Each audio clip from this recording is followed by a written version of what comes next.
PEN, PAN sont passés et préparer son futur, il est évident qu'on va inclure à l'intérieur de notre réflexion, il y a à la fois les événements qui viennent de se passer au niveau du peuple juif, en même temps, comment doit-on penser les événements? Doit-on les penser PAN pour ceux qui en effet les ont vécus de manière difficile, comme beaucoup d'entre nous? Et puis comment est-ce qu'on prépare son futur à l'occasion justement donc de ces fêtes de Tishri qui sont en train de s'annoncer? Alors, il est intéressant de voir, et j'aimerais démarrer avec un texte de la paracha, les premiers versets de cette paracha qui se situe toujours à l'approche de Rosh Hashanah, commencent par les mots suivants. Atem nitzavim hayom kulchem lifnei Hashem Elokechem. Traduction, vous vous tenez debout, vous, aujourd'hui, la totalité d'entre vous, devant le Créateur, Rashechem Shiftechem, que ce soit les chefs de vos tribus, vos anciens, ceux qui doivent faire régner l'ordre dans le peuple d'Israël, tous les gens d'Israël, vos enfants, vos épouses, les étrangers, tout le monde, quel qu'il soit et quelle que soit sa position sociale. Le Ovrecha Bivrit Hashem, afin de passer Bivrit Hashem Elokecha dans l'alliance du Créateur que Dieu est en train de faire avec toi. Alors, ce texte, bien sûr, est dit au peuple d'Israël juste avant le départ de Moïse, et nos maîtres nous disent qu'il arrive aussi juste après une paracha, un texte que nous venons de lire la semaine dernière, qui est un texte des plus lourds de la Torah. Puisqu'en effet, c'est un texte dans lequel la Torah nous relate les klalotes, c'est-à-dire les différentes difficultés que le peuple d'Israël pourra traverser dans l'histoire. Et quelque part, les événements que nous venons de vivre en Eretz Israël nous renvoient, qu'on le veuille ou pas, la singularité de l'histoire du peuple d'Israël. Ce qui s'est passé pendant les mois qui viennent de s'écouler, sans rentrer dans des tentations millénaristes, meshichistes ou autres, et de prévoir quoi que ce soit, nous renvoie au moins à une chose. C'est la singularité de l'histoire du peuple juif, qui, quelles que soient les tentatives qu'il peut avoir tout au long de l'histoire, pour pouvoir à un moment proposer de lui la plus belle image aux nations, sera, qu'on le veuille ou pas, montré du doigt et sans arrêt en proie à la vindicte populaire. La rupture tellement incroyable entre le traitement de ce qui peut se passer en Eretz Israël et de ce qui peut se passer dans les autres peuples, dans les autres pays, cette forme de schizophrénie que l'on retrouve dans le monde, dans lequel ceux qui agressent appartiennent à la même catégorie que ceux que l'on combat, mais moquent comme ils agressent à un moment le peuple juif, alors, au lieu de devenir coupables, ils deviennent victimes, est quelque chose d'extrêmement étrange. On ne va pas rentrer dans une analyse politique qui n'aurait pas de sens. Le point sur lequel, je crois, il faudrait s'arrêter très rapidement, c'est sur cette singularité. C'est-à-dire sur le fait que le peuple juif peut essayer tout au long de son histoire d'être à l'image d'un caméléon, c'est-à-dire de vouloir prendre au fur et à mesure les postures qu'on lui demande d'avoir pour pouvoir être accepté des univers dans lesquels il se trouve. À un moment, il reste ce qu'il est, c'est-à-dire un peuple qui est en miroir de l'humanité et qui, donc, la bouleversant, l'oblige à un moment à réagir par rapport à lui. Je crois que c'est au fond, un petit peu aujourd'hui, la première leçon que l'on peut prendre et penser les événements passés, c'est accepter cette singularité, prendre conscience que lorsque l'on est en miroir, on renvoie à l'autre quelque chose qui est bouleversant et continuer à assumer ce rôle et cette fonction. Point de départ. Alors bien sûr, ce genre de choses font mal parce que nous avons tous été dans une forme d'espérance qu'à un moment le peuple juif, lorsqu'il donnerait à l'univers des gages de normalité, lorsqu'il construirait un système politique, économique, dans lequel il serait à la pointe de ce que les sociétés appellent aujourd'hui le progrès, lorsqu'il ferait en telle sorte que la religion ne soit plus l'élément central qui définit son identité, mais juste quelque chose qui est du domaine du folklore, alors peut-être qu'à ce moment-là, il rentrerait de plein pied dans le concert des nations, force est de constater que c'est inexact. Et que même s'il y a eu par la suite ce qu'on appellerait des sessions de rattrapage face à cet antisémitisme que l'on a pu vivre, qu'on le veuille ou pas, les mots ont été dits, les images ont été véhiculées et les médias ont répercuté. Donc, au fond, pas d'angoisse. Quelque part, c'est ce qu'on appellerait le destin du peuple juif.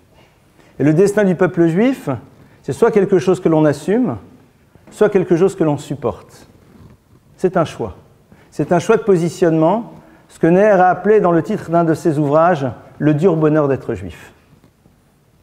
À partir de là, comment est-ce qu'on fait pour penser? P-A-N. Penser, c'est au fond faire en telle sorte que l'impact de quelque chose qui est toujours présent ne nous empêche pas d'être en mouvement. Lorsqu'une plaie est sur le corps, la raison pour laquelle on va mettre un pansement sur elle, c'est pour atténuer la difficulté, la souffrance, pour lui permettre éventuellement de cicatriser même si la trace restera, et pour ne pas que la souffrance nous empêche de continuer à effectuer les mouvements du quotidien. Lorsque vous avez une plaie, lorsque vous faites quelque chose sur un doigt, le fait de mettre un pansement ne fait pas disparaître, mais vous permet à nouveau d'utiliser globalement votre main, même si on ne peut pas l'utiliser à 100% comme auparavant. On sait très bien que la trace va rester, qu'il y aura toujours quelque chose qui sera présent. Mais l'objectif, au fond, de penser sans passer PAN, c'est de faire en telle sorte de ne pas être sidéré par les événements dont on a été victime, mais d'être encore et encore dans un mouvement permanent. Ça, c'est un autre élément. Troisième chose, avant de développer un peu plus, on a entendu ça et là, et il n'y a de ma part aucune forme de jugement de valeur pour ceux qui l'ont émis. Éventuellement un petit étonnement, mais sans plus.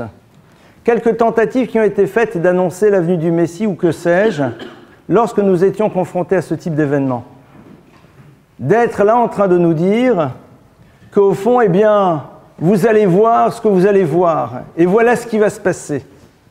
Alors, ceux qui le disent ont leur raison, qu'elle soit bonne ou moins bonne, ce n'est pas le sujet, il n'y a aucune forme de jugement, et je le répète, il y a à la fois de leurs paroles et encore moins des individus, mais un constat que j'avais envie de faire avec vous. Lorsque vous annoncez à quelqu'un une fin prochaine, quelle qu'elle soit, eh bien la plupart du temps, on se met dans un état de sidération, c'est-à-dire on arrête d'être dans le mouvement et on attend que les choses arrivent. Et ça, c'est la pire des choses. Une des raisons pour laquelle la Torah ne nous révèle pas ce que l'on appelle la fin des temps, ou alors les nouvelles étapes de notre histoire, c'est pour que nous soyons sans arrêt en mouvement et nous ne soyons pas juste là en train d'attendre que les choses arrivent. Et je crois que c'est ça l'état d'esprit qui nous est demandé en tant que juifs. De savoir que tout peut changer du jour au lendemain, mais de continuer à avancer en imaginant que les choses arriveront beaucoup plus tard. J'ai entendu un jour, au nom du Rabbi Lubavitch, une phrase très très jolie, qui est la suivante.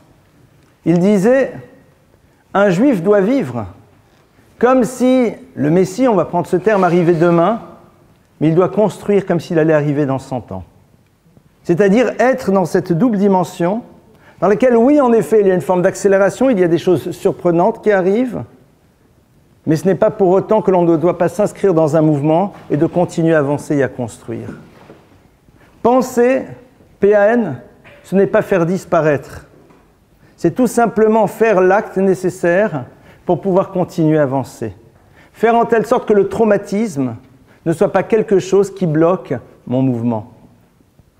Au passage, cette notion-là, on la retrouve dans le premier grand traumatisme que le peuple juif va vivre lors de la destruction du temple. Vous savez que le temple va être détruit.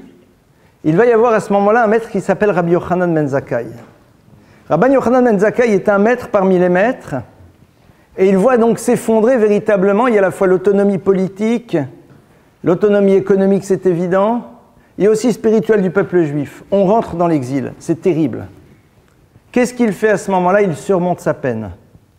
Il fait en telle sorte que le traumatisme et la souffrance ne soient pas quelque chose qui empêche le mouvement.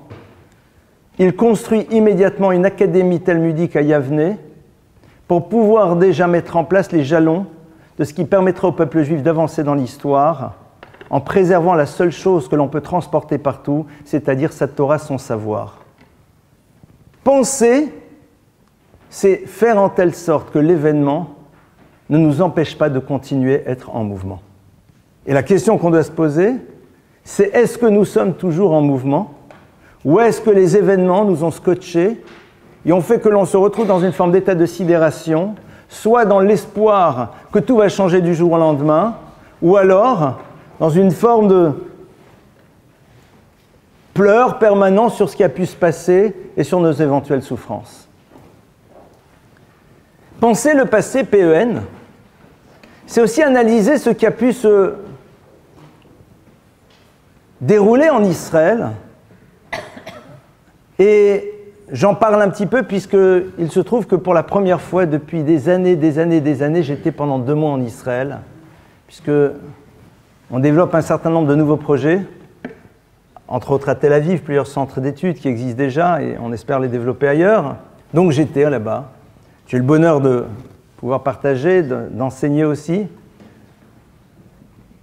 de me cacher, d'arrêter ma voiture sur le bas-côté de la route et puis de sortir et se coucher et attendre que ce que l'on voit dans le ciel explose et de préférence pas trop près. D'être à proximité immédiate de ces enterrements où des dizaines de milliers d'Israéliens sont venus accompagner des inconnus, personnes qu'ils ne connaissaient pas. Et donc, c'est évident que quand vous vivez ce genre de choses, alors, il y a 2 éléments qui sortent et qui sont fondamentaux. Un qui est à la fois extrêmement beau et en même temps terriblement bouleversant. Vous savez que, au moment où le peuple d'Israël sort d'Égypte, Dieu dit qu'il va falloir procéder à une cérémonie qui est celle du Korban Pessah, c'est-à-dire le sacrifice de l'agneau pascal. On va devoir en effet, en famille, en groupe d'amis d'ailleurs, ce n'est pas juste la famille, ça peut être la famille élargie, se retrouver et consommer ensemble un korban, c'est-à-dire une offrande qui va être cet agneau que l'on va consommer tous ensemble. Et la Torah nous précise un certain nombre de choses à propos de la consommation de cet agneau, surtout une forme de recette de cuisine, dont a priori on ne voit pas l'intérêt. Elle nous dit qu'il va devoir se manger de la manière suivante. Regardez le verset, écoutez-le plutôt. Al tochlu mimenuna ou bachel mevushal bamaim ki im tseli esh. Traduction.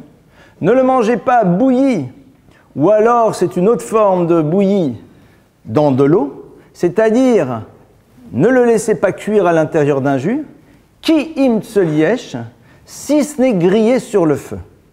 Au passage, question évidente, pourquoi la Torah a-t-elle besoin de me dire que l'on ne peut pas le cuire d'une manière A? Elle n'a qu'à m'obliger à le cuire d'une manière B, ça suffit amplement. La Torah n'a qu'à me dire, torlou, consommez-le, tsli esh, grillé sur le feu. Et au passage, nous savons pertinemment que pour griller quelque chose, il faut du feu. Donc on a plusieurs mots totalement superflus. Plusieurs analyses, bien sûr, et commentaires à faire sur ce texte, j'en retiens une. La Torah va mettre l'accent sur le fait que il y a en effet une distinction majeure entre ces 2 types de cuisson. La première, qui au passage peut donner quelque chose qui a extrêmement bon goût, a cette particularité, c'est que les fibres se disloquent. C'est-à-dire qu'elles se séparent les unes des autres comme une viande qui est bouillie. Par contre, la seconde, lorsqu'elle est soumise à l'action du feu, au contraire, le feu va resserrer les fibres et il va y avoir une dimension un peu plus compacte à cette viande. Tzliesh. 2 règles. Manger en groupe, manger grillé par le feu, et disent de nos maîtres. Ici, entre autres, une allusion à quelque chose qui malheureusement va être présent dans notre histoire. C'est que Dieu propose au peuple juif en premier lieu de se retrouver en communauté, mais lui rappelle que souvent la communauté se créera lorsque nous sommes soumis à l'action du feu. C'est-à-dire qu'il y a ce rappel que le klal Israël, c'est un klal, c'est-à-dire c'est une communauté, c'est d'une unité à l'intérieur d'une pluralité, c'est évident, les 12 tribus d'Israël, mais cette unité, soit elle se crée de manière volontaire à l'intérieur de ce groupe, mais la Torah nous dit, et je te rappelle, que le Korban Pessah, c'est-à-dire ce qui symbolise aussi le moment où le peuple d'Israël construit son identité, parce qu'il doit se manger aussi grillé au feu, et là pour te dire qu'il y aura des moments dans l'histoire dans lesquels c'est sous l'action du feu, sous l'action de ces événements qui nous brûlent, qui nous font du mal, que le peuple d'Israël se retrouvera dans une forme d'entité incroyable. Et donc il y a quelque chose à la fois de génial, de voir que dans des moments pareils, on ne pense pas à soi, mais on pense d'abord l'autre. Et c'est extraordinaire. Mais en même temps, ce drame de constater qu'il faut parfois être confronté à la dimension de la vie et de la mort pour pouvoir mettre de côté ce qui nous sépare et réaliser qu'au fond, l'essentiel, c'est ce qui nous rapproche. C'est ainsi la réalité de l'existence, pas que juste dans des moments traumatiques de ce type, mais de manière plus générale. Et penser au fond les événements qui viennent de passer, c'est peut-être aussi réfléchir à cela. C'est-à-dire se dire, mais au fond, qu'est-ce qu'on est capable de faire comme effort pour ne pas avoir besoin d'être unis autour de la souffrance, pour ne pas faire taire nos différences parce que nous sommes tous soumis à la même peur et la même angoisse, et faire en telle sorte qu'à l'intérieur de cette pluralité du peuple juif, nous nous sentions dans un rapport de proximité qui ne passe pas juste à travers un certain nombre de mots d'ordre dans des manifestations, mais à travers quelque chose de très particulier, c'est quoi? La notion de irpatiout, c'est-à-dire je me sens concerné par l'autre. Se sentir concerné par l'autre, c'est ce qui construit un état d'esprit différent à l'intérieur d'une société. Parce que lorsque je me sens concerné par l'autre, alors je regarde différemment l'autre, je découvre son besoin, je peux essayer de m'imaginer, je fais taire mon égoïsme pour pouvoir partager avec lui. Et ça, c'est sans doute une des leçons que nous devons prendre et que nous devons essayer d'appliquer dans notre réalité quotidienne et ne pas juste laisser maintenant les événements comme étant des souvenirs dont on a envie de se débarrasser rapidement pour rentrer dans un rythme dans lequel les choses se passent comme auparavant. Ça, c'est un petit peu l'autre élément. Troisième élément, je ne sais plus si c'est le troisième ou le quatrième d'ailleurs, j'étais hier avec un ami, un chassid de Gour qui habite à Ashdod, et qui m'a raconté, je suppose que certaines ou certains d'entre vous étaient à Ashdod cet été, je ne sais pas, vous savez, de temps à autre à la télévision israélienne, à la radio israélienne, on nous dit que c'est tombé Shetar Patouar, c'est-à-dire que ces roquettes, au nombre de plusieurs de milliers, il y en a une, elle est tombée Shetar Patouar. Alors Shetar Patouar, traduction française, un terrain vague. Donc nous, dans notre imaginaire, le terrain vague, c'est le terrain vague, d'accord? C'est-à-dire c'est le truc là derrière la ville, dépotoir, rien du tout. Terrain vague, c'est parfois l'endroit dans lequel il n'y a pas de maison, entre deux immeubles. C'est ce qu'il m'a dit, de ce qu'il a vu, de ce qu'il a vécu. Il dit ce qui est sûr, c'est qu'il n'y a pas beaucoup de fenêtres qui sont restées. Mais le terrain vague, c'était de nombreuses fois entre deux immeubles, la partie dans laquelle il n'y a pas d'immeuble. Donc c'est un terrain vague. 10 mètres sur 10 maximum, mais c'est un terrain vague. Il y a, qu'on le veuille ou pas, à tel point que ça a pu même faire dire à quelqu'un qui se prétend s'appeler journaliste que c'est peut-être les Israéliens qui se tiraient eux-mêmes les roquettes en tirant, en visant bien pour faire croire qu'eux. Hein. Il y a quelque chose qui est du domaine du Nes. La Gemara nous dit on ne s'appuie pas sur le miracle. Il y a deux lectures. Première lecture, dans la vie, tu ne te bases pas sur le miracle. C'est-à-dire, Dieu aidera, d'accord, mais il faut que tu bouges, mon frère. Ça, c'est la première chose. Ça, c'est pas le sujet du jour, on en parlera un jour. Il fallait dire, non, c'est Mina Shamaim, ça vient de Dieu. C'est pas Mina Shamaim, c'est Mine-toi. C'est toi qui n'as pas fait le boulot. On ne se base pas sur le miracle. On ne joue pas. Mais vous verrez, Dieu, non. Vous savez, c'est la fameuse histoire du bonhomme qui est là, et puis il y a une inondation, et donc bien sûr les pompiers viennent, ils disent écoutez, une inondation, il dit non, moi je reste chez moi, j'ai confiance en Dieu. L'eau commence à monter, il va au premier étage, ça monte deuxième étage, après il va sur le toit, les pompiers arrivent, les barques, les machins, où je reste, etc. Après ça monte, et il dit non, Dieu il pourvoira, j'ai aucun problème, etc. Ça monte, on lui envoie les hélicos, le gars, Tachles, il est dans l'eau, il se retrouve directement tout là-haut. Il arrive là-haut, il râle. Il dit Dieu, mais j'avais confiance en toi, où t'étais? Dieu lui dit, je t'ai envoyé les pompiers, les hommes grenouilles, les barques, les machins. Ensam Malanes, ça veut dire. D'accord? Qu'est-ce que j'y fasse? Ça, c'est la première explication. Maintenant, la deuxième, celle qui nous concerne, Et c'est vrai, souvent, on ne voit pas, quoi. On ne veut pas voir. Parce qu'on a des visions un peu bizarres de ce que c'est le miracle. En s'imprime à la naisse, ça veut dire aussi on ne se construit pas sur le miracle. C'est-à-dire qu'on ne base pas sa foi sur le miracle. On ne la base pas là-dessus. Ce n'est pas le mail qui vous dit ça. Vous savez que généralement, quand j'ai le plaisir de partager avec vous ce que j'ai le bonheur d'apprendre, ce que je vous dis, c'est ce que j'ai entendu, appris près de mes maîtres, tel que je l'ai compris, tel que j'essaie de le retraduire. Le Rambam Maïmonide nous dit ça de manière claire. Moshe Rabbeinu lo mipnei haotot eminubo. C'est comme ça que dit Maïmonide. Moïse, lo mipnei haotot, ce n'est pas à cause des miracles qu'il a fait eminubo qu'ils ont cru en lui. Et le Rambam continue. Shama min mipnei haotot yesh belibo dofi. Car celui qui croit parce qu'il voit des miracles, yesh belibo dofi, il a à l'intérieur de son cœur déjà la potentialité de se révolter, parce que c'est tout simplement la dimension extraordinaire qui construit sa foi. Dès le moment où celle-ci va aller en s'atténuant, cette dimension extraordinaire, sa foi ira aussi en s'atténuant. Donc, en s'imprime à la naisse. Mais il est intéressant quand même de voir ce qui s'est passé. Il est quand même intéressant de voir que qu'on le veuille ou pas, comme le texte nous le dit, et c'était les parachutes qu'on lisait, Ene Hashem Elokei Chaba Mereshit Shana Vada Acharit Shana, que les yeux d'Akadosh Baruch Hu sont posés sur cette terre du début de l'année jusqu'à la fin de l'année. Et c'est vrai qu'il y a quelque chose ici qui est bouleversant d'un côté et de l'autre.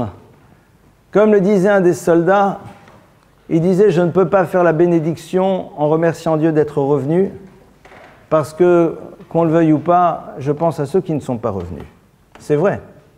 Mais néanmoins, il y a ce que l'on appelle, et c'est un concept que l'on retrouve souvent dans la tradition juive, dans la chassidoute entre autres et ailleurs, ce qu'on appelle rachamim shebedin, c'est-à-dire que même lorsqu'il y a un moment quelque chose qui est du domaine de la rigueur, de la justice, il y a à l'intérieur de cela, malgré tout, rachamim, une dimension de miséricorde. C'est-à-dire que même au moment où, pour des raisons qui peut-être nous échappent, il fallait que un certain nombre d'événements se passent pour nous réveiller malheureusement, il y a quand même cette forme d'amour qu'Akadosh Baruch Hu vis-à-vis de son peuple, qui fait qu'il y a une atténuation de ce qui aurait pu être une catastrophe. Et quand on prend les choses de manière beaucoup plus générale, lorsque l'on voit la dimension extraordinaire de l'erreur qu'ont pu faire nos ennemis, en décidant de réagir et de nous envoyer des roquettes qui va déclencher une guerre, qui elle-même par la suite va amener la découverte de ce qui aurait pu amener une catastrophe avec ces fameux souterrains, il y a rachamim. Et il est évident que ces trois jeunes qui étaient à l'origine de cette histoire et qui ne sont plus dans ce monde avaient sûrement un mérite particulier. Ah, vous allez dire, mais pourquoi ça ne s'est pas passé autrement ?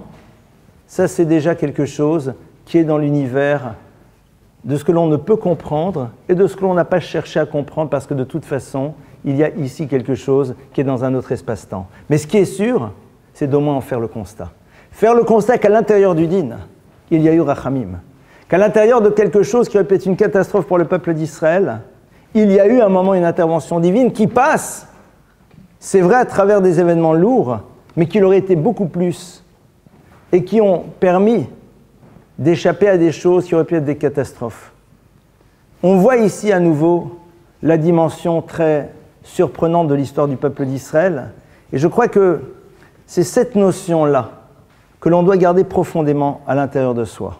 C'est-à-dire la dimension étrange et surprenante de notre destin, la singularité de l'histoire du peuple juif, qui doit nous renvoyer clairement à assumer cette singularité et à voir ce qu'Akadosh Baruch Hu attend de nous à l'intérieur de l'histoire, sachant, comme je vous l'ai dit tout à l'heure, que la difficulté que le peuple juif pose aux nations, c'est le fait que nous sommes en miroir de ce que l'humanité devrait être. Et au fond, il n'y a rien de pire que d'être en miroir. Parce que quand vous êtes en miroir de quelqu'un, vous lui renvoyez ce qu'il pourrait être et vous l'amenez à se poser la question de pourquoi il n'a pas décidé de l'être. Ça, c'est donc le point de départ. On va essayer maintenant d'avancer et d'aller vers réfléchir sur l'avenir. Et bien sûr, on va reprendre donc ce texte. Et ce texte nous dit que Atem Nitzavim, Dieu dit au peuple d'Israël, oui, c'est vrai que je viens de vous parler des événements lourds qui risquent de se passer dans l'histoire, c'est vrai. Atem Nitzavim, mais regardez, vous êtes là, vous êtes toujours présents. Le Klal Israël est présent et traverse l'histoire, qu'on le veuille ou pas. Les sociétés ont évolué, ont changé. Des empires se sont levés, se sont écroulés. le peuple d'Israël reste. Le peuple d'Israël reste. Dieu dit le Ovrecha Bivrit, et l'objectif au fond, c'est de passer dans son alliance. Et je voudrais m'arrêter ici sur cette notion qui est fondamentale, qui est l'Avor Bibrit, de passer dans l'alliance. Un des éléments sans doute qui a fait le plus de mal au peuple juif, c'est le fait que l'on a vu le judaïsme comme une religion. C'est-à-dire comme étant une somme de rituels que nous devons de pratiquer pour les croyants qui vont leur amener le monde futur et pour ceux qui ne le sont pas trop, qui les renvoient à un passé et font qu'ils se sentent raccrochés à une histoire. Ça, c'est au fond une des pires des choses qui puissent nous arriver parce qu'on ne voit pas à l'intérieur de la Torah ce qu'elle est véritablement censée nous apprendre. Le texte nous dit le Ovrecha Bivrit. Vous savez, il faut regarder le texte. Il faut se confronter au texte. Le Ovrecha, le texte nous dit pour passer Bibrit dans l'alliance. L'objectif, c'est quoi? Hachem dit, vous êtes toujours là. Malgré, mais quel est l'objectif? L'Avor. Passer Bibrit dans l'alliance. C'est quoi une alliance? Une alliance, c'est vivre en conscience de la présence de quelqu'un qui n'est peut-être pas là, mais qui est quand même présent. C'est ça l'alliance au doigt. Quand on passe une alliance, quand on fait une alliance, on n'a pas besoin de la présence de l'autre pour savoir qu'il est présent dans notre histoire. C'est vivre en conscience de la présence de l'autre dans ma vie qui détermine à ce moment-là une manière d'être et une manière de ne pas être. Le principe d'une alliance nous amène donc, parce que nous avons conscience que l'autre est présent dans notre histoire, à penser et à gérer notre histoire en intégrant sa présence. Ça, c'est le principe d'une alliance. Une alliance, ça va plus loin encore. Vous savez que c'est une idée que j'avais évoquée une fois avec vous dans un cours que je vous ai relaté au nom d'un enseignement du Rav Tatz, qui lui-même l'a transmis au nom du Rav Moshe Shapira, qui est le suivant, qui est un enseignement extrêmement intéressant. Dans la Torah, on nous parle d'alliance. On nous parle d'alliance au niveau de la Brit Mila. La Mila, c'est quoi? C'est le lieu de la circoncision. Brit, une alliance Mila, sur l'organe reproducteur masculin. Au passage, le terme Mila veut dire aussi un mot, une parole. Il est intéressant de constater que la Torah, par ailleurs, nous dit qu'il y a une alliance sur la parole. Comme le verset nous le dit, Brit Kruta Lissataim. Dieu dit, j'ai contracté une alliance, Lissataim, avec tes lèvres. Il fait remarquer le Rav Tatz la chose suivante, quel est le lien entre les deux? C'est que les deux sont des organes fécondants. Aussi bien l'organe reproducteur masculin, ça c'est du domaine de l'évidence, que la parole. Sont deux organes fécondants, c'est-à-dire qu'ils font émerger quelque chose qui n'a pas été, et une fois qu'il a été exprimé, restera ad vitam aeternam. Une parole, quand elle a été dite, elle a créé quelque chose dans l'univers, donc l'univers n'est plus le même. Lorsqu'à un moment, on fait émerger donc quelque chose qui est du domaine, ouh là là, c'est moi qui ai oublié de fermer mon truc, qui est du domaine de l'organe de reproduction, on construit aussi ce principe d'alliance. C'est-à-dire, qu'est-ce qu'on fait? On met en place quelque chose qui va exister et qui... Arrête-toi, toi. Tu peux t'arrêter. C'est de nouveau, voilà. Hors tension, génial. Extinction complète, génial. Tarlas, tu ne bouges plus. Donc, alors, les deux sont fécondants. Les deux sont fécondants, ça veut dire quoi? Quand on est capable de féconder quelque chose, ça crée chez nous un sentiment de responsabilité. C'est pas pour rien qu'en effet, la possibilité pour un garçon et une fille de pouvoir à un moment être fécondant arrive à l'âge dans lequel on considère qu'il y a une maturité. Cette maturité, c'est-à-dire un principe de responsabilité par rapport à la dimension fécondante qui peut être la tienne. De la même manière, prononcer des mots, prononcer des paroles, c'est quelque chose qui est fécondant. La Torah nous dit que l'objectif, c'est quoi? Le Ovrecha Bivrit. De rentrer dans l'alliance, c'est-à-dire à la fois de rentrer dans un univers dans lequel tu vas vivre en conscience de la présence d'Akadosh Baruch Hu dans ta vie, et ce à chaque instant, et ça va t'amener à avoir une attitude responsable par rapport à ce que tu peux faire créer, ce que tu peux créer à partir de toi. Et ça, au fond, c'est l'enjeu de la raison pour laquelle le clan d'Israël se retrouve toujours présent dans l'histoire. Il est là pour incarner une humanité qui est capable de s'inscrire dans une normalité, c'est-à-dire de travailler, de se reproduire, d'échanger, de parler, de faire, mais avec cette particularité, c'est d'être en conscience du lien qui existe avec le Créateur et que c'est un impact au niveau de la responsabilité que l'on va avoir au moment où on est en train d'utiliser cette double dimension fécondante, c'est-à-dire à la fois porteur de vie et en même temps porteur d'une parole qui elle aussi peut être porteuse de vie ou parfois malheureusement de mort. Ça, c'est donc ce que ce texte nous dit. Réfléchir son futur, ce n'est pas nécessairement commencer à voir si je vais faire ceci, je vais faire cela, comment je vais faire ceci, comment je vais faire cela, et les mitzvot un peu plus, un peu moins. C'est en amont d'abord réfléchir à l'enjeu. Qu'est-ce qui se joue derrière cela? Parce que sinon, on rentre dans quelque chose d'extrêmement réducteur. C'est-à-dire d'un univers dans lequel on se contente de faire ce qu'on nous a demandé de faire, et comme on l'a fait, alors on se sent bien, et donc dès qu'on a fini de le faire, on ne vit plus dans cet état de conscience de la présence de l'autre. Comme imaginer un couple. Je vais un exemple très simple. Imaginez un couple dans lequel on vous dit que vous avez un certain nombre de fonctions à remplir. Et donc on vous dit dans un couple, la fonction que tu dois remplir, alors on va rentrer avec les gros sabots, on prend madame, tu dois faire à manger, tu dois faire ceci, ceci, ceci, cela. Donc elle a sa liste de tâches, je liste, je coche, j'ai fait ce qui a marqué. Et tu souris à ton mari quand il rentre, et je lui ai souri, etc. Très bien. Donc, dès le moment où j'ai do it, j'ai rempli ma liste de tâches, ça y est, j'ai rempli la fonction, je suis une parfaite ménagère, une parfaite épouse, j'ai fait tout comme il faut, mais je ne vis pas en conscience de la présence de l'autre, et ce, à chaque moment de ma vie.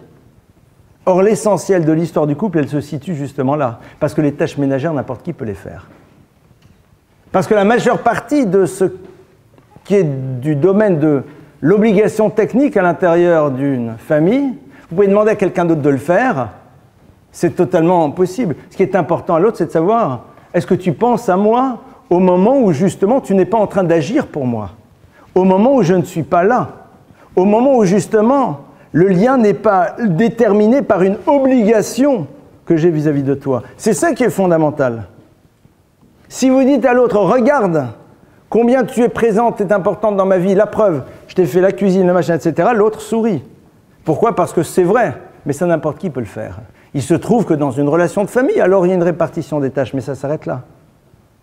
Le brit, l'alliance,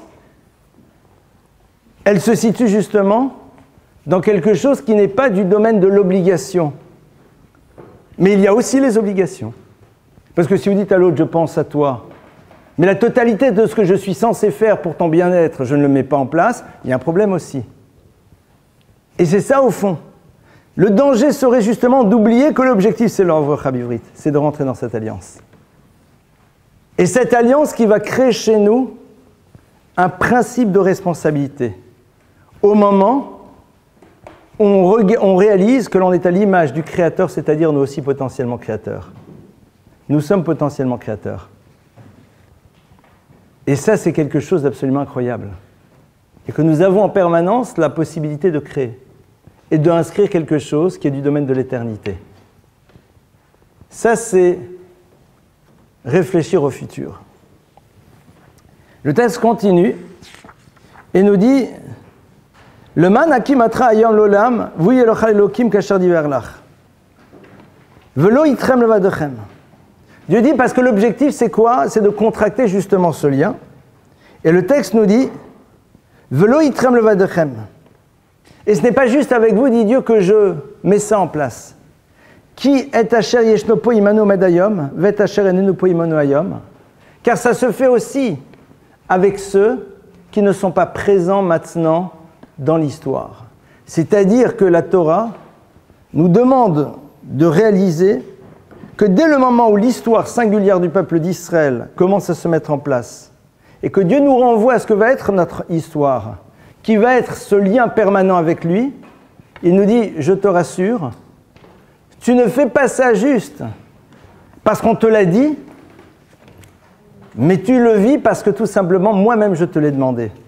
Ce qui est quelque chose quand même de très différent. Les choses ne se font pas parce que nous nous sentons obligés par rapport à un passé, mais parce qu'on nous a demandé à nous aussi de le faire. Vous avez beaucoup de personnes qui s'inscrivent dans leur relation au judaïsme par une forme de fidélité au passé. Je vais être fidèle au passé. J'ai entendu un jour un homme me dire « Moi, je fais Kippour pour mon père. » Bon, c'est sympa. Je ne vais pas le juger. C'est très intéressant, c'est-à-dire que quelque part... Mais on est ici dans des problématiques de transgénérationnel, quoi. D'accord ? Il suffit qu'il rencontre un bon psychanalyste et il arrête de faire Kippour, quoi. C'est quelque part, c'est en même temps très beau, c'est en même temps extrêmement beau, parce qu'au fond, ça prouve qu'il y a un désir de fidélité, il y a un désir de s'inscrire dans une histoire, et il y a quelque chose d'extrêmement joli là-dedans. Mais quelque part, c'est dommage parce que l'histoire ne t'appartient pas, tu ne te l'es pas appropriée. Et la Torah te dit non, cette chose, je te l'ai dit à toi, à ton père et à toi aussi. C'est-à-dire que le lien, la relation, je l'ai faite aussi directement avec toi. Donc en deux mots, ce n'est pas juste une fidélité à un passé, c'est tout simplement une alliance qui a été contractée avec chacun des membres du peuple d'Israël, qu'il soit physiquement présent à ce moment-là, ou qu'il ne l'ait pas été, mais qu'il était présent juste à travers son âme. Alors, le texte continue, et quelque part va nous donner comme une forme de coup de main pour pouvoir réussir à mettre en place ce programme. Il va nous rappeler que nous avons passé par toutes sortes de peuplades dans lesquelles nous avons pu voir l'échec de leur système. Et le texte nous décrit « Shikutsem Gilulem », c'est-à-dire tout ce qui a pu sortir de pervertis, de nations dont on a pu penser qu'à un moment elles incarnaient des valeurs.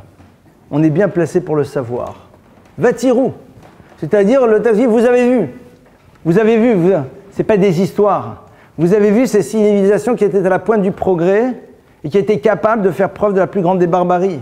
Vous avez pu voir ces systèmes qui incarnaient des valeurs, mais qui, dans la gestion de leur société, se sont comportés de manière totalement pervertie. Vous l'avez vu.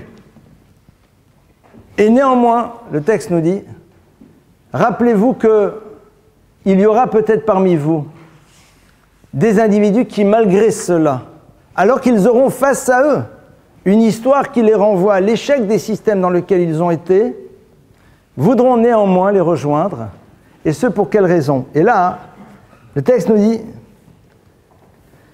que Yidbarer Bilvavo les morts Shalom Yeli ki bishrirut libi eler se trouvera néanmoins dans le peuple juif des personnes qui diront Shalom Yeli, que la paix soit sur moi, ki bishrirut libi eler, car suivant ce que mon cœur voit et comprend des choses, j'irai. Et là, le texte nous dit quelque chose d'extrêmement dur, Dieu ne lui pardonnera pas. C'est-à-dire que la Torah nous renvoie au danger qui sera le nôtre. Elle nous rappelle d'abord la particularité de notre histoire. Elle nous demande de l'observer. Elle nous demande de réaliser au fond ce qui s'est joué, c'est-à-dire cette alliance. Elle nous rappelle à l'idée que le peuple juif, ce n'est pas juste une religion, mais c'est vivre en conscience de ce lien et avoir à ce moment-là une vie de responsabilité, mais qui s'inscrit dans le monde comme tout le monde. Et le texte nous dit, mais néanmoins, qu'est-ce qui va se passer? Et ça, c'est cette chose à laquelle on a été confrontés. Vous pourrez voir l'échec des systèmes, vous pourrez voir ce qu'ils ont pu produire de totalement perverti. On le voit encore aujourd'hui. Encore aujourd'hui, on le voit. Et c'est terrible. Mais la personne dira, Shalom Yeli, ce n'est pas suffisant pour moi.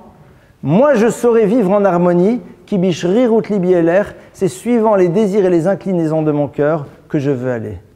Ce qu'on appelle la tentation de l'indépendance, c'est-à-dire au fond de cet individu qui quelque part ne veut pas, à un moment, s'inscrire dans une démarche de soumission. Lo yove Hashem solo achlo, le texte dit que Dieu à ce moment-là ne peut pas lui pardonner.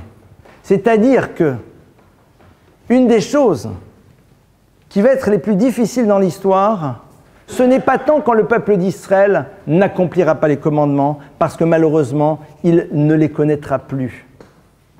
Ce n'est pas parce qu'à un moment, le peuple juif sera attiré par une société tellement matérialiste qu'il pensera que le verbe heureux se conjugue avec le verbe avoir alors qu'il se conjugue toujours avec le verbe être. Non, c'est des choses qui arriveront dans l'histoire. Akadosh Baruch Hu dit à la limite, c'est le problème de l'homme, face à ses désirs, ses envies, ses kiffs immédiats, les carpe diem qui au fond ne nous amènent à rien, mais c'est pas grave. À la limite, un beau jour tu dis, mais je vais où quoi? Je suis où là? Non, là c'est beaucoup plus grave. Ce n'est pas un arrêt de la pratique. Ce n'est pas un désir de vivre l'instant présent. Shalom yeli ki bishrirut libi eler. C'est un choix. C'est une nouvelle stratégie d'existence. Je deviens ma propre référence. Shrirut libi. C'est moi qui sais ce qui est bon. Dieu dit, ça c'est la pire des choses. Quelqu'un qui au fond ne veut pas se rappeler de son histoire parce qu'il a envie de vivre ce qu'il veut à l'instant T. Quelqu'un qui n'est pas capable de résister aux appels de son corps ou d'une société qui lui demande de consommer, à la limite, ok, c'est des choses qui arrivent. Mais Akadosh Baruch Hu ne dit pas par rapport à celui-là que je ne peux lui pardonner. Celui-là changera, bougera. Un jour, on espère, il réalisera au fond la dimension finie de l'existence et au fond, la dimension totalement ridicule de vivre juste et exclusivement pour l'instant présent. Il n'y a pas de problème. Lo yove Hashem selo achlo. Celui à qui Hashem dira « Toi, je ne peux pas te pardonner », c'est-à-dire en deux mots, tu es dans un univers dans lequel je ne sais pas comment te faire reprendre une direction qui est la bonne, c'est Shalom Yeli. C'est bon, je gère. C'est bon, je sais. C'est bon, j'ai tout compris. Shrirut libi. Je deviens ma propre référence. Et ça peut exister même chez quelqu'un qui sera dans une pratique des mitzvot. C'est-à-dire que cette dimension de Shrirut libi n'est pas celui qui dit « je fais ce que je veux et je deviens ma propre référence et je laisse tout de côté ». C'est celui qui, au fond, décide qu'il est suffisamment grand pour savoir au fond ce qui est bon, ce qui ne l'est pas, et qui, voire même, va faire à l'intérieur de l'univers de la parole divine un choix fonction de ce qui lui semble être quelque chose acceptable. Je préfère, dit la Torah, celui qui dit « j'ai pas envie de faire le Shabbat, j'ai envie de manger du porc », plutôt que celui qui dit « je considère que cette chose-là ne me concerne pas, je considère qu'il n'est plus nécessaire de faire telle et telle chose. » Parce qu'à ce moment-là, si tu deviens ta propre référence, c'est toi qui redéfinis les valeurs. Si tu commences à redéfinir les valeurs, tu introduis dans le monde la possibilité que tout système définisse ses propres valeurs, et à ce moment-là, on connaît la catastrophe. Parce que lorsque l'être humain s'imagine qu'il peut définir les valeurs, il ne peut pas empêcher l'autre de définir les valeurs. Et si les valeurs de l'autre font que le bon, c'est de détruire celui que l'on considère comme étant le cancer de l'humanité, c'est-à-dire le peuple juif, eh bien ces valeurs, à un moment, on le vend en poupe, on en arrive à l'histoire que l'on a connue. Et c'est ça au fond le drame. Et c'est ça qu'Hachem dit, Lo yove Hashem selo achlo. Parce que tu installes dans le monde un modèle qui à ce moment-là sera validé, puisque toi-même, en tant que juif, tu as dit « je peux devenir ma propre référence ». Je suis capable à un moment de dire que c'est moi qui sais ce qui est bon et ce qui ne l'est pas. Et ça, c'est ce qu'il y a de pire. La Torah dit « il est beaucoup plus simple d'être construit face à une référence que l'on ne respecte pas, plutôt que décider que nous-mêmes, nous devenons notre propre référence ». C'est le drame de tous les systèmes qui disparaissent. Vous le savez, c'est un des grands classiques, c'est dans le microcosme de l'histoire de la famille. Quand quelqu'un devient sa propre référence et dit « non, mais moi je considère que ». Et moi je pense que. Qu'est-ce que tu penses ? Et pour moi, en vérité, je considère que. Et c'est pas. Si, c'est très important, mais j'en ai pas envie. Je vois pas où est le problème. Pour moi, c'est pas un problème de. Si, c'est un problème, mais t'as pas envie. Même chose. Un enfant qui vous dit « j'ai pas envie », c'est un enfant normal. Un enfant qui dit « c'est pas un problème », c'est un enfant normal, mais c'est plus compliqué. Parce qu'à un moment, il devient sa référence. Devenir sa propre référence, c'est aussi à un moment donner à l'autre la possibilité de le devenir. Ah, vous allez dire, la difficulté, c'est quoi ? C'est de savoir alors quelle est la référence autour de laquelle on s'organise. C'est ça au fond l'enjeu. Ça, c'est en effet l'alliance. Car l'alliance, c'est à un moment accepter que c'est autour de la référence de la Torah qu'on va organiser son existence. C'est vrai qu'à un moment ou un autre, qu'on le veuille ou pas, on se confrontera à ça. Je sais que ce n'est pas simple à entendre, parce que accepter à un moment qu'on organise sa vie autour d'une référence, c'est se retrouver à l'intérieur d'un cadre. Mais immanquablement dans notre vie, à un moment, on a besoin d'installer une référence. Regardez. Dans tous ceux qui ont déjà une famille, Et Bezrat Hashem, chez tous ceux qui vont construire leur famille, c'est-à-dire la totalité d'entre vous, Bezrat Hashem, qu'on le veuille ou pas, vous allez être obligé à un moment d'inscrire une référence. Et cette référence, elle va être là, elle sera inamovible. Autour d'elle, vous organiserez un quotidien. Autour d'elle, vous verrez des révoltes, des « je ne suis pas d'accord », des « c'est trop difficile, il n'y a aucun problème ». Mais elle sera là. C'est elle qui fournira ce cadre qui permettra à votre histoire d'avancer. Shrirut Libi LR, c'est « je suis ma propre référence » et c'est mon lève, c'est-à-dire c'est mes ressentis qui déterminent au fond ce qui pour moi semble être juste ou ne l'est pas. Donc on faut les choses sont totalement relatives à ma perception qui elle-même est sans arrêt dépendante de ma subjectivité, qui elle-même prend sa racine à l'intérieur de mon histoire, donc on n'est plus du tout dans l'univers du vrai. Hachem dit lo yové Hachem solachlo. Toi, je ne peux pas. Parce que, comme tu es ta propre référence, alors à un moment, tu n'arriveras jamais à ce que je puisse te dire, mais par rapport à la référence, tu diras, mais non, puisque cette référence, c'est moi. Et c'est quelque chose qu'on peut avoir dans notre siècle. C'est quelque chose qu'on a vu tout au long des siècles. On va voir le texte nous dit que malheureusement, ce modèle apportera des choses un peu complexes dans l'histoire de la vie du peuple d'Israël. Et c'est ce qui amènera au grand bouleversement dont on a été victime. Et si vous regardez un petit peu, malheureusement, les histoires complexes du peuple juif, pardonnez-moi, sont de manière étrange corrélées à des périodes dans lesquelles le peuple juif a décidé de redevenir sa propre référence. C'est une corrélation, elle est là. Vous ne pouvez pas à un moment ne pas la voir. Maintenant, après, à chacun d'entre nous, de savoir ce qu'il va faire avec. Autre élément, avant de passer aux questions, parce que cette montre-là, elle indique depuis tout à l'heure 9h, donc... il est quelle heure ? 10h moins 5, donc encore 5 minutes avant de passer aux questions. Dernier élément, on a vu donc comment penser le passé, penser PAN, on a essayé de réfléchir à ça, comment réfléchir le futur. Le futur, c'est quoi aussi ? C'est quoi réfléchir le futur ? Alors, il y a ce qu'on appelle un futur immédiat. Le futur immédiat, c'est maintenant par rapport à ce qu'il y avait au moment où j'ai commencé à prononcer cette phrase. On est d'accord ? C'est-à-dire que le futur immédiat, au fond, c'est l'instant que l'on vit par rapport à l'instant que l'on vient de vivre. Bon, on ne va pas rentrer dans celui-là. La plupart du temps, quand on dit réfléchir à son futur, on voit le futur dans un espace beaucoup plus éloigné de nous. Le futur, c'est justement quand ?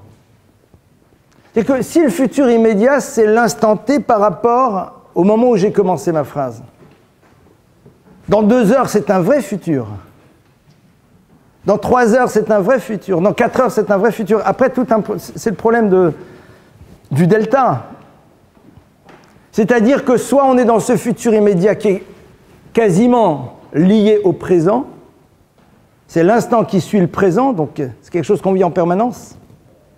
Mais si à un moment on décide que le futur c'est, allez, un peu plus tard, alors on va parler même en minutes, c'est dans 15 minutes, dans une demi-heure, dans 1 heure, qu'est-ce qui distingue le futur d'1 heure du futur de dans 1 semaine, de dans 1 mois ou de dans 1 an, pardonnez-moi.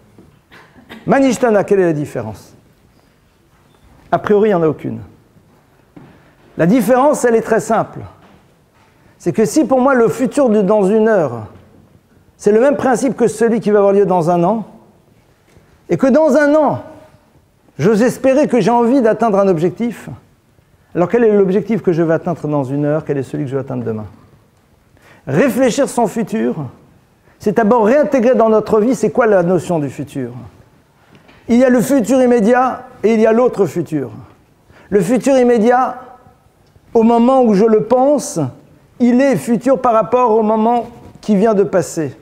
Mais il y a l'autre. Alors on ne va pas rentrer dans la philosophie, est-ce que c'est dans 2 minutes, 5 minutes, un quart d'heure ? Allez, on va dire c'est dans 1 heure. D'accord ? On va dire un truc un peu gros sabot, je m'en excuse. Je ne vais pas être puriste ici. Dans 1 heure, dans 2 heures. À quel moment on utilise en hébreu le terme du futur? Je vais faire. C'est dès le moment où on n'est plus dans l'immédiat. C'est je vais faire, alors je vais faire, c'est dans quelques instants. Je vais faire cette chose. Après, si vous ne faites pas intervenir à l'intérieur de ça, de cette phrase, un référentiel temps, si vous ne dites pas dans 1 heure, 1 mois, 1 an, 10 ans, c'est à votre libre appréciation. C'est-à-dire que le V, c'est pas tout de suite, mais ça va être un peu plus tard. Mais le un peu plus tard, ça peut s'étendre sur beaucoup de temps. On est tous d'accord, j'ose espérer, que quand on nous parle du futur, on a des projets. Qu'est-ce que tu veux faire plus tard? Pourquoi plus tard, c'est... parfois on dit quand tu seras grand, qui veut tout dire et rien dire. Alors quand tu seras marié. Donc ce n'est pas des futurs, c'est à des moments particuliers de ton existence, ce n'est pas la même chose. Mais quand vous dites à quelqu'un qu'est-ce que tu veux faire plus tard, alors il essaye de se projeter dans ce qu'il aimerait être devenu. Mais ce plus tard, ça peut être aussi dans 1 heure. Réfléchir le futur pour la Torah, c'est réfléchir à ce qu'on va faire de sa vie dans 1 heure. C'est réfléchir de ce que l'on va faire de sa soirée, c'est réfléchir de ce qu'on va faire de sa nuit. Est-ce que j'ai un objectif pour ça? Est-ce que j'ai un objectif pour demain matin? Est-ce que j'ai un objectif pour demain après-midi? Est-ce que j'ai un objectif pour ce Shabbat? Est-ce que j'ai un objectif pour ce dimanche? Et il se trouve que j'ai un objectif aussi pour dans 6 mois. Mais l'objectif de 6 mois, il est la résultante des objectifs que j'ai eus pendant les 6 mois précédents. Réfléchir son futur, c'est d'abord réaliser ce que veut dire le futur. Et se poser la question pourquoi on a ce principe d'un objectif que dans un futur qui est entre guillemets relativement éloigné de nous. À quel moment je décide de m'inscrire à l'intérieur de ce qui me permettra de réaliser cet objectif que j'ai mis dans le futur? À quel moment? Et c'est là où en effet c'est intéressant de voir que si en effet c'est quelque chose qui nécessite un investissement immédiat, je le ferai, mais sinon non. Réfléchir son futur, c'est se rappeler que le futur c'est dans 1 heure. C'est se rappeler que le futur c'est dans 1 demi-heure aussi. Se rappeler que le futur c'est aussi demain matin. Et que donc, il doit y avoir ce que j'appellerais des objectifs fractionnés. C'est-à-dire comment j'inscris mon action de tout à l'heure pour pouvoir atteindre l'objectif que je me suis mis fixé dans 6 mois. C'est-à-dire que ce que je vais faire tout à l'heure participe de la réalisation de cet objectif qui va avoir lieu dans 6 mois. Mais savoir que pour tout à l'heure, j'ai aussi un objectif. Vous allez dire que c'est fatigant. À quel moment on vit détente? C'est quoi cette prise de tête là? C'est la raison pour laquelle l'Agma nous dit Adam l'Amal Yulad. L'être humain a été créé pour la notion de l'effort. Et l'effort, ce n'est pas quelque chose qui fatigue. C'est quelque chose qui, au contraire, vous fait exister. Parce que c'est ça qui définit l'essence même de l'être. Parce que l'animal ne fait d'effort que quand c'est nécessaire. Alors que l'homme sait que l'effort est nécessaire. Et ce n'est pas la même chose. Parce que les amal, pour l'effort, la notion de amal qui veut dire l'effort, les 3 lettres du mot amal forment un autre mot. Enfin, c'est un mot composé, qui est le mot me'al, qui veut dire aller au-delà d'eux. Parce que être dans l'effort, c'est à un moment réaliser qu'on peut être dans un dépassement. Et qui inscrit l'idée du dépassement réalise au fond qu'il peut être autre chose que ce qu'il a pu imaginer être, et donc devenir réellement ce qu'il pouvait être. Et ça passe pas à travers des choses extraordinaires, ça passe à travers un état d'esprit. Nos objectifs dans 1 heure, ça peut être aussi tout simplement de ne pas être quelque chose qui est du domaine du bas de gamme. Ça peut être ça. Comme le cours va finir dans un quart d'heure, ça peut être l'objectif du quart d'heure qui arrive, dans le poste quart d'heure. C'est-à-dire jouer dans la cour des grands, des adultes, pas dans celle des chasseurs. D'accord? Ça peut être un objectif. Être à la hauteur de ce que je pense devoir être. Ou alors être à la hauteur de ce que j'aimerais que mes propres enfants soient. De ne pas être dans des postures qui, si eux les avaient, me dérangeraient. Ça peut être intéressant. Et l'objectif de tout à l'heure, c'est de ne pas m'abrutir devant des choses qui, de toute façon, ne m'apporteront pas grand-chose. Et l'objectif de demain matin, c'est réaliser que je suis capable de prendre sur moi, que sais-je. Et c'est intéressant parce que cette multiplicité d'objectifs, au bout d'un moment, s'inscrivent dans quelque chose qui est de l'évidence. Et au passage, cet effort est tout sauf fatigant. Vous savez, et je vais conclure là-dessus, dès le moment où on parle d'effort, alors tout de suite on réfléchit dans le terme de fatigue, tous les matins, on dit des bénédictions. Et il y en a une, moi, qui me passionne. C'est Baruch ata Hashem Elokeinu melech haolam. Béni sois-tu, Akadosh Baruch Hu, notre Dieu, créateur de l'univers. Hanoten, qui donne la Yaef Koach. Traduction classique, qui donne à celui qui est fatigué Koach de la force. Fausse traduction. Quelqu'un qui est fatigué, en hébreu, on l'appelle quelqu'un de Ayef. Là, on ne dit pas Anoten la Ayef. On y dit la Yaef, c'est-à-dire le verbe, qui donne à celui qui se fatigue Koach de la force. C'est-à-dire que celui qui a compris que Adam l'a Amal Yulad, c'est-à-dire qu'il n'est pas un hypocondriaque de son confort du dodo, d'accord? Quelqu'un qui n'est pas sans arrêt en train de se protéger. C'est ces gens de... J'ai peur d'être fatigué. J'ai peur de... Je me protège en permanence. C'est les hypochondriaques du confort psychique, enfin c'est très intéressant. Je ne veux surtout pas me confronter à quelque chose qui risquerait un moment de faire que je ne suis peut-être pas en super forme. Hanoten Ayaef Kor. Celui-là, je te rassure, il n'aura jamais de force. C'est-à-dire qu'il aura juste ce qu'il est nécessaire pour faire des choses qui ne construisent pas. Mais comme par hasard, quand il devra construire, il sera fatigué. Vous savez, ces personnes qui sont capables de danser jusqu'à 4 heures, tu les mets devant un livre qui les oblige à réfléchir, au bout de 10 minutes, ils dorment. C'est incroyable! C'est incroyable. Jusqu'à 3 heures, tu es capable de t'agiter dans tous les sens. Et pendant 10 minutes, tu te mets devant un livre et tu t'écroules. Qu'est-ce qui s'est passé? Comment c'est possible? Vous n'avez jamais posé la question? La question mérite d'être posée. Intéressant.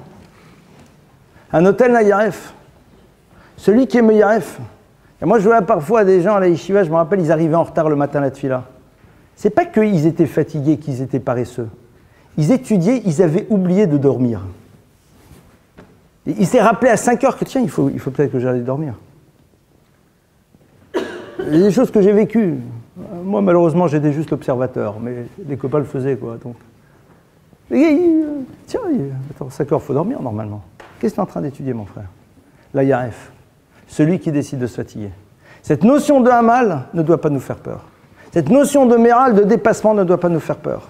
La Yaref, bien sûr, chacun doit respecter son rythme. On ne doit pas se prendre pour ce que l'on n'est pas. On a un corps et on a l'obligation de faire attention à son corps. Mais néanmoins, l'état d'esprit doit être là. C'est ce que la Torah nous propose. Voilà donc quelques éléments de réflexion. Si vous le voulez, on a un quart d'heure pour vos questions. Allez-y. Questions. Est-ce que vous pouvez, s'il vous plaît, répéter le terme hébreu pour dire, alors, vous l'avez dit,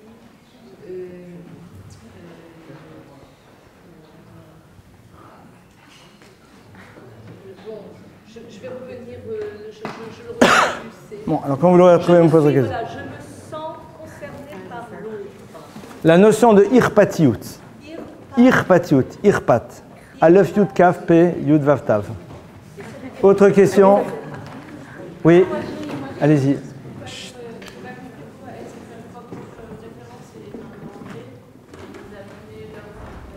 Alors, je vais réexpliquer.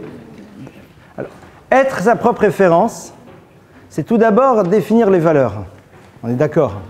Les valeurs, elles passent, vous les définissez, on les définit à travers quoi? À travers quelque chose qui est du domaine de notre subjectivité. On est d'accord? C'est-à-dire les valeurs du bien et du mal. Regardez, d'ailleurs, aujourd'hui, c'est très intéressant. Vous avez des camps qui s'affrontent, les valeurs du bien contre les valeurs du mal. L'axe du mal contre l'axe du bien. Chacun pense qu'il est l'axe du bien et que l'autre, c'est l'axe du mal. C'est intéressant. Ce qu'on appelle être sa propre référence. Et que chacun dit, voilà, moi, je considère que ça, c'est le bien et que ça, c'est le mal. Dans ma vie personnelle, c'est encore plus ennuyeux parce que quand je deviens ma propre référence, celle-ci, je la construis à travers quelque chose qui de toute façon est subjectif, qui lui-même est passé par le prisme de mon histoire. C'est-à-dire que j'ai une histoire, et c'est mon histoire qui fait que... Je vais vous donner un exemple, malheureusement, qui dans le cadre, je mets une autre casquette, celle de la direction de la maison de la famille, qu'on voit beaucoup dans la gestion des problèmes de famille, et surtout de violence, parce que malheureusement, on est très fortement confronté à ça, c'est que c'est une des activités qu'on développe. Ben, vous avez des gens qui sont leurs propres références. Moi, je considère qu'un enfant acquis, ça ne lui fait pas de mal. Et moi, je considère qu'une femme, et moi, je considère qu'un mari. Et moi, je pense que... Le gosse, il ne pense pas du tout la même chose. Hein. Et son psychisme encore moins. Et moi, je considère que je ne vois pas où est le problème. C'est de ça dont je parle. Ok, j'ai compris, mais par exemple, vous avez cité l'exemple de manger du porc et que... Voilà. J'entends. C'est-à-dire, à un moment, ici, on reprend donc le concept des valeurs. D'accord ? Des valeurs et des règles. Donc, par extension, la Torah me dit que pour un juif, manger du porc, ce n'est pas quelque chose qui est bon. D'accord ? Si je suis ma propre référence, je dis, je considère que manger du porc, ce n'est pas mauvais. Ce qui peut s'entendre. La Torah dit qu'il n'est pas bien pour un juif de travailler le Shabbat. Je vais dire, je considère que ce n'est pas un problème de... Par contre, je vais dire, par contre, je suis bien d'accord que tu es volé, etc. Donc, au fond, on est ici face à quelque chose qui est totalement entendable. Mais je me suis réservé la liberté d'avoir les définitions. Donc, vous avez la même liberté. Et le troisième, là aussi. C'est-à-dire que derrière cela, de manière beaucoup plus large, et c'est ça, au fond, un des grands problèmes de nos sociétés. Vous savez, ça a été le problème qu'a eu Luc Ferry quand on lui a demandé à un moment d'intervenir dans des comités d'éthique. En tant que philosophe laïque, il s'est dit, mais au fond, mon regard sur l'éthique, il passe à travers justement le prisme de ma propre histoire, qui elle-même, au passage, a été nourrie par nos traumatismes familiaux et tout ce que vous voulez. Donc à un moment, je vais poser des notions qui sont fondamentales. Et pour faire moi aussi partie d'un comité d'éthique dans l'univers de la médecine, vous savez, c'est pas banal, hein, parce que définir certaines choses, à un moment, c'est sacrément impliquant. La seule différence, c'est que la Torah est là comme étant quelque chose qui traverse l'histoire et qui m'aide, enfin pas moi, hein, qui aide celui qui s'y confronte à découvrir. Et c'est ça la grande difficulté. C'est pour ça que les sociétés ne se sont pas senties mal lors de certains génocides, parce qu'ils avaient créé une référence dans laquelle ils considéraient que faire disparaître l'autre ou alors le soumettre était quelque chose qui n'était pas mal au regard du danger potentiel qu'il représentait pour une société. Vous savez, ça a été un petit peu le problème qu'ont eu les Juifs, je ne parle même pas dans les camps. Tout le monde connaît l'épisode du Shturma et d'autres, dans lequel les Juifs, échappant ou tentant d'échapper aux hordes nazies, montaient sur des coquilles de noix et se voyaient repoussés sur les rivages de l'Angleterre ou d'ailleurs. Pourquoi ? Parce qu'en effet, à ce moment-là, on considérait que s'il y avait un afflux de réfugiés, ça allait à un moment créer un déséquilibre à l'intérieur du pays. C'est très intéressant, c'est tout le problème de la politique. C'est-à-dire qu'au fond, à un moment, on devient sa propre référence et on considère que, et donc c'est la raison pour laquelle, mais tu renvoies d'autres à une mort quasi certaine, c'est plus mon problème. Et c'est là où, en effet, alors c'est vrai que j'entends votre réaction quand je parle de porc, parce que là on dit, mais c'est où le problème ? Mais ça s'inscrit à l'intérieur d'un système qui dit, voilà, il y a une référence. Maintenant, et c'est ce que je disais, être capable de dire, moi, cette notion de porc, j'accepte dans le principe que c'est peut-être quelque chose qui pose problème à l'intérieur de la référence de la Torah, mais cette chose-là, je n'ai pas envie de la vivre. Soit parce que j'ai besoin de tout comprendre avant de faire les choses, même si dans la vie, si on comprend tout avant de faire, on ne fera pas grand-chose, mais c'est un deuxième problème. Ou alors parce que j'ai envie, tout simplement, ou parce que je n'ai pas envie de trop m'inscrire dans la référence, c'est totalement entendable. C'est ça qui est très intéressant. Pour la Torah, accepter le principe d'une référence, et à l'intérieur de cette référence, décider que certaines choses, je ne veux pas m'y inscrire pour des raisons de commodité personnelle ou autre, c'est totalement entendable. Mais j'accepte que la référence soit là. Si la référence, je la définis en permanence, elle devient géométrie variable et n'importe qui peut la redéfinir. C'est au passage tout le problème qu'ont parfois des parents qui voient que leurs propres enfants décident de redonner d'autres dimensions aux références du judaïsme. Les parents ont décidé que la référence, c'était quelque chose qu'ils définissaient eux-mêmes. Ça c'est important, ça c'est pas important, ça c'est grave, ça c'est pas grave, ça il faut pas. Mais le gosse il dit, je décide la même chose mais dans d'autres cadres. Et il est entendable. C'est le grand problème du mariage mixte. Vous les parents, vous avez décidé que ça c'était un problème, moi j'ai décidé que c'était pas un problème. Et au fond, pourquoi pas, ça s'entend. Et c'est après, on se retrouve donc dans quelque chose qui est une forme... On est dans des girouettes. Au passage, le Zohar nous dit que ce sera le problème des générations pré-messianiques. Il appelle ça, la Gemara l'a dit, c'est la génération des souffles. C'est-à-dire qu'en vérité, on suivra les souffles. C'est-à-dire qu'il y aura des mouvements, il n'y aura pas une référence au centre, et donc chacun, au fur et à mesure, évoluera, changera de référence, reconstruira une référence, et on redéfinira les valeurs, et on les redéfinira encore, et on redéfinira encore, c'est ce qu'on voit aujourd'hui. Cette idée qu'on avait évoquée dans un cours, vous vous rappelez avant, d'une société qui organise sa loi autour de ses désirs, alors que la Torah me demande d'organiser ma vie autour de la loi. C'est pas la même chose. C'est deux choses qui sont extrêmement différentes. Mais maintenant, comment moi je veux vivre à l'intérieur d'une référence, en effet, ça c'est mon choix personnel. Mais la référence, elle est. Est-ce que je suis plus clair? Oui. Je suis bien d'accord.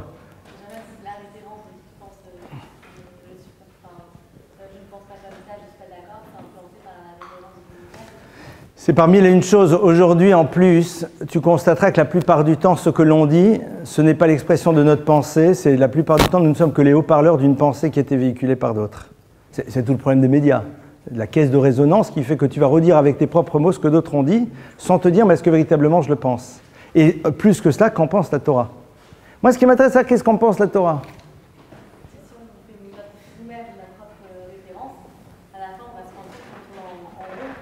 Ah mais parfois on est très bien tourné en rond. Ah mais on est très bien parfois tourné en rond. La petite maison dans la prairie, c'est pas mal hein, aussi. C'est une vision très égocentrée de l'existence, mais qui se défend. Dans laquelle, au fond, la relation à l'autre est conditionnée par l'intérêt qu'il a à l'intérieur de ma propre existence. Donc il y a une relation à l'autre aussi. Mais la finalité de ma vie, c'est moi-même. Et ça s'entend, pourquoi pas? Et comme ça ne produit pas que quelque chose de catastrophique, on peut parfaitement comprendre que des gens aient envie de rentrer dans ce système. Pourquoi pas? C'est là où tu es face à un choix de liberté. Et pourquoi pas? Oui, mais tu as le droit de dire que tu n'as pas envie de vivre une vie dans laquelle tu te prends la tête. C'est-à-dire, la vie est ce qu'elle est. Le pourquoi de la vie, je ne me pose pas la question. La finalité de la vie, encore moins. Je me contente de la vivre. Et je prie pour être jeune, beau, riche, intelligent et d'être dans un quartier plutôt sympathique que plutôt mal famé parce que quand même, ça sera plus simple. Pourquoi pas? Ça se défend. Je pense que beaucoup de gens décident que c'est ça la vie. Why not? Maintenant, après, c'est vrai que si on se dit, est-ce que véritablement c'est ça la vie? Et qu'on réalise que c'est peut-être un peu plus différent, alors on va chercher cette référence. Mais c'est quelque chose qui se défend. Enfin, c'est quelque chose qui peut s'entendre. Lo Yove Hashem Solach, oui, pour le juif. Akadosh Baruch Hu dit à un moment au Klal Israël, et ça c'est vrai, que c'est cette forme de ce que j'appellerais difficile liberté, parce que liberté il y a, mais à un moment, le Klal Israël a une histoire, et son histoire, qu'on le veuille ou pas, il va devoir la vivre. Et on peut être dans le refus de vivre l'histoire qui doit être la nôtre, c'est pas pour autant qu'elle n'existera pas. C'est pas parce qu'on est dans le déni d'une réalité qui nous pose problème que cette réalité disparaît. Donc soit on décide de le vivre, et de le vivre pleinement, soit d'essayer d'y échapper, on n'y échappera pas, et donc de toute façon on s'y trouvera confronté. Hachem dit, le Yo Hachem Solachlo, je ne peux pas pardonner à celui qui va faire rentrer dans l'humanité ce principe-là, parce que c'est ça qui sera l'origine de toutes les catastrophes. On n'est même pas ici dans un problème de sanction. Hachem dit, si le peuple juif, qui est justement en permanence confronté à la référence Torah, commence à expliquer et à décider que non, chacun peut créer sa propre référence, il va être à l'origine de sa perte. Parce qu'il va laisser aux autres la liberté de définir leur propre système, dans lequel le bien et le mal, eh bien, ça sera peut-être parfois justement de faire disparaître le juif. Et c'est ce qu'on a vu. Rappelez-vous quand même que les grandes catastrophes ont toujours été justifiées par quelque chose qui semblait être logique. Les Juifs amènent la peste, les Juifs désorganisent le pays, les Juifs ceci, les Juifs cela. Les gens n'ont jamais dit « on n'aime pas les Juifs, on veut les tuer ». Ça ne se fait pas. On a même créé des lois. On dit voilà, il faut, c'est bien. Ils ont tué le Seigneur et donc ils doivent subir le châtiment parce que c'est ainsi que c'est marqué dans les textes. Il y a une base, quoi. Il y a des références. C'est pour ça que la Torah nous dit voilà le danger. C'est pour ça qu'Hachem dit, voilà, ça c'est le danger, c'est là-dessus que je vous demande d'être vigilant. Oui. Par rapport à la notion.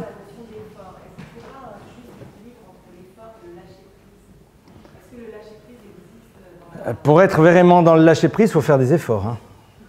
Parce que le lâcher-prise, c'est accepter de ne pas être sous contrôle, tout en étant suffisamment construit pour que le non-contrôle ne nous amène pas à nous retrouver là où on n'a pas envie d'être. Le lâcher-prise, c'est l'expression...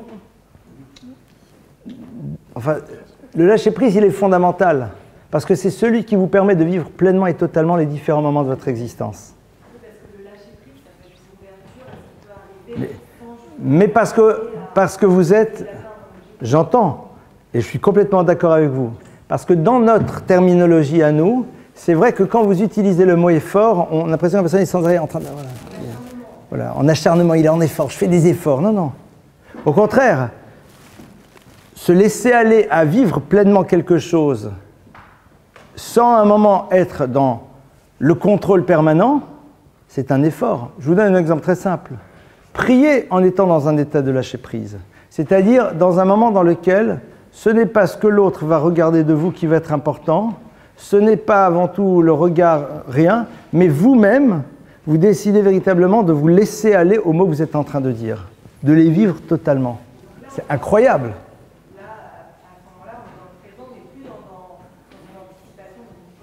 Pas du tout, c'est évident. Donc il n'y a pas forcément toujours le besoin, parce que vous disiez qu'il faut toujours être dans l'effort et la recherche d'un objectif. Alors j'entends. C'est vrai que ce soir j'ai dit pas mal de choses, je les ai dit peut-être un peu rapidement. Donc je vous remercie de me permettre de les expliciter un peu plus. Réfléchir le futur, c'est savoir en effet ce que l'on veut inscrire. Et ce que l'on veut inscrire, c'est quoi? Ça peut être des moments comme ça. C'est-à-dire justement faire en telle sorte que je puisse vivre pleinement un certain nombre de choses en étant dans cet état que vous qualifiez de lâcher prise. Mais ça peut être un objectif. La notion de l'inconnu, pas l'inconnu, mais l'imprévu, quoi. On ne sait pas ce qui va arriver forcément et qu'on ne doit pas forcément être dans la recherche. Alors, vous avez raison, ça ne veut pas dire qu'on doit être dans une forme d'organisation militaire de son existence dans laquelle chaque élément est déjà présent. Néanmoins, il y a marqué que l'irgaïm efranenu, c'est marqué dans le passouk, Akadosh Baruch Hu sera capable de scruter même chaque seconde de notre vie. C'est-à-dire que chaque moment de notre vie peut être rempli de quelque chose. La force de quelqu'un de construit, c'est de savoir justement ne pas se sentir rassuré par le cadre lorsqu'arrive l'imprévisible. Traduction, c'est quelqu'un qui sait s'adapter à une réalité non prévue et retourner après et se recentrer vers l'objectif qu'il était en train d'atteindre. C'est ça qui est extraordinaire. C'est-à-dire quand on sait vers où on tend et qu'à un moment certaines choses arrivent et sont du domaine de l'imprévisible, on sait justement les vivre pleinement et repartir par la suite dans la direction qui était la nôtre. Ces choses-là qui arrivent, peut-être même nous détourner de faire changer d'objectif. Pourquoi pas? Pourquoi pas? Mais j'ose espérer. J'ose espérer. Être capable, il faudrait en vérité tout un cours là-dessus. Donc je vais le dire très rapidement. Et c'est vrai que j'ai eu tort de vouloir engager une réflexion sur quelque chose que je n'ai pas assez développé. Quand on parle d'objectif, on ne parle pas d'objectif à atteindre coûte que coûte. C'est-à-dire j'ai mon objectif, je n'en dévie pas. Tendre vers un objectif, c'est en effet à ce moment-là penser que c'est vers cela où je dois arriver. La force de quelqu'un, c'est d'être capable de se laisser bouleverser et de repenser en effet les choses fonction des nouveaux éléments qui arriveront dans son existence, mais par rapport à l'objectif qui s'était fixé. C'est ça, au fond, la vie, ce n'est que ça. Un de mes maîtres disait que quand on ouvre un livre, on doit être prêt à se laisser bouleverser. Mais maintenant, si vous savez quelle est l'importance de l'objectif, vous pouvez être confronté à une situation qui ne vous fera pas dévier de votre objectif, mais qui peut-être vous amènera à lui donner une ampleur différente, ou à le ranger dans une case qui est différente. Je vous donne un exemple très simple. Je me rappelle, j'avais lu ça, je crois que c'est dans le livre je ne sais pas si c'est dans la bataille, un livre qui raconte la saga un petit peu de la guerre de 48, et je me rappelle de ce passage qui était très, très savoureux, je ne me rappelle plus exactement des mots, mais il était très sympathique. C'est l'histoire donc d'un envoyé, en fait quelqu'un qui était devenu membre de la Haganah, de l'armée de défense d'Israël, alors que rien ne l'y amenait. Alors il raconte son histoire, lui était venu en Israël pour faire des études, et puis il disait, et puis un beau jour, quelque chose a perturbé ce projet, la rencontre avec une jeune femme, et qui l'a amené à voir brusquement sa relation à la terre de manière totalement différente. Il a fait qu'à un moment, et bien même s'il a continué ses études, elles sont devenues secondaires par rapport à quelque chose qui est devenu beaucoup plus important. C'est-à-dire que l'objectif, il est toujours là, c'est peut-être la place et l'importance qu'il occupe, qui ne sera plus la même au regard des événements auxquels on est confronté. Ça oui. C'est ce qui fait que se poser un objectif, ce n'est pas se mettre dans une posture de rigidité qui est au fond la plupart du temps l'expression d'une réelle faiblesse. C'est mon objectif, je dois l'atteindre coûte que coûte. C'est se dire, voilà, à travers la manière dont je pense les choses maintenant, voilà vers quoi je tends. Mais c'est quelque chose d'extrêmement fin, parce qu'il y a certaines personnes qui sans arrêt sont détournées de leur objectif parce qu'ils sont confrontés à de nouvelles situations et n'ont pas suffisamment posé l'importance de leur objectif et sans arrêt, et sont à géométrie variable. Et donc toute leur vie sont... Et c'est une catastrophe. Ça fait l'objet non pas d'un cours, mais de plusieurs cours. Ça, c'est ce qu'on appelle le travail sur le développement personnel. Le travail sur le développement personnel, c'est entre autres apprendre comment on pose un objectif, comment on reste suffisamment souple pour savoir laisser intervenir d'autres éléments par rapport à cet objectif, mais pour autant ne pas être sans arrêt celui qui subit les souffles, est capable et se retrouve sans arrêt dans des mouvements à droite et à gauche. Ça, c'est donc réfléchir, c'est quoi un objectif? C'est un deuxième sujet. On y reviendra, Bezrat Hashem. On l'abordera. Oui?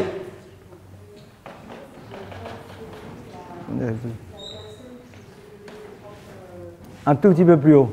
Je ne sais pas si j'ai bien compris qui était la personne qui se faisait son propre chemin, mais si j'ai bien compris, c'est une personne qui ne croit pas en ces choses-là, en la Torah. Donc, est-ce que c'est pas plus grave une personne qui n'a pas conscience, qui ne sait pas qui n'a pas conscience que ça existe et qui pour cette personne, ça n'existe pas, donc c'est pas grave, que quelqu'un qui a conscience de la chose et qui le fait quand même. Alors, je vais répondre comme un juif. Qu'est-ce que ça change? Traduction. C'est quoi cette problématique de c'est plus grave ou c'est moins grave? Je sais pas, qu'est-ce que... Alors, je vais dire c'est plus grave. Qu'est-ce que ça change?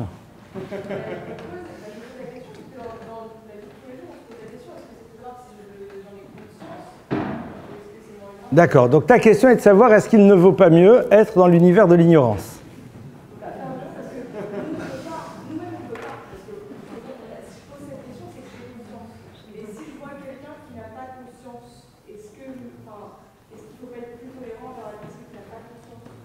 Alors, il y a deux problématiques que tu poses. Donc tu vois que la question, elle va un peu plus loin. La première chose, c'est... Moi, j'aime pas du tout la tolérance. Je suis contre la tolérance.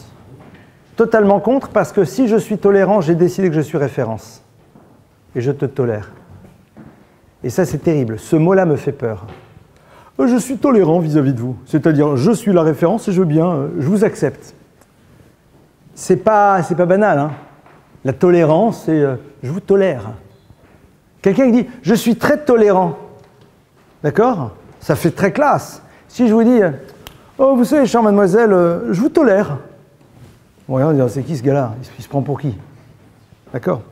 Donc, je vais mettre de côté ce mot. Je sais que vous l'avez parfaitement utilisé dans le cadre classique, mais quelque part, c'est pas banal aussi.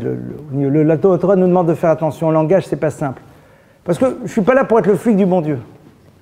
D'abord, ce n'est pas référencé à l'NPE, et puis, je ne suis pas le flic du bon Dieu. C'est-à-dire, en deux mots, je ne définis pas ma relation à l'autre par rapport à ce qu'il fait. Ce qui m'intéresse, c'est l'humanité qu'il transporte. Ça, c'est le point de départ. C'est sûr et certain, s'il ne transporte pas l'humanité, qui elle-même prend son origine dans le respect de la vie, donc de l'autre, là, j'ai une difficulté. J'ai une difficulté parce qu'il est potentiellement dangereux. D'accord? Maintenant, est-ce que je vais lui dire ou pas? Alors on peut reprendre nul n'est censé ignorer la loi. À un moment, et ce que je vais dire est un peu dur, j'en conviens. Vous voyez quelqu'un qui se shoot régulièrement. Il n'est pas au courant des dangers, plus encore du danger des aiguilles usagées. Vous lui dites ou pas? C'est sûr que vous lui dites. Parce que vous avez conscience du danger qu'il risque de vivre. Pourtant, là, il est bien, le gars, hein? Détente. Hein? Il est super bien. Mais il n'est pas au courant qu'en vérité, à terme, c'est pas bon. En vérité, il a oublié que c'est pas parce que c'est bon que c'est bien. Il n'est pas au courant. Mais vous savez que c'est pas parce que c'est bon que nécessairement c'est bien. Et vous savez aussi qu'une chose qui semble ne pas être bonne peut être bien aussi. Si véritablement l'autre, vous l'aimez, vous vous débrouillez pour lui faire passer le message. Révéler à l'autre qu'il y a une référence absolue, c'est tout simplement l'expression de l'amour que l'on a vis-à-vis du tiers.